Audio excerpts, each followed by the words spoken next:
संयुक्त महाराष्ट्राच्या लढ्यानंतर जो संयुक्त महाराष्ट्राचा मंगल कलश महाराष्ट्रामध्ये आला तो मराठी ऐक्याचा मंगल कलश होता। आणि आज पुन्हा एकदा हा मराठी ऐक्याचा मंगल कलश घेऊन सन्माननीय उद्धव ठाकरे आणि सन्माननीय राज ठाकरे आपल्या समोर आलेले आहेत। तोच आनंदाचा क्षण आज महाराष्ट्राच्या जीवनामध्ये आलेला आहे। मी अजिबात यापुढे काही बोलणार नाही। हाच मंगल कलश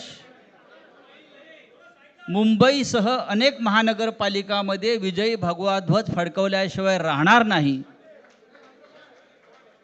आणि या महाराष्ट्राला फक्त ठाकरेच नेतृत्व देऊ शकतात आणि महाराष्ट्र ठाकरेंच्याच मागे जाईल हे सांगणारी आजची पत्रकार परिषद आणि आजचा दिवस आहे।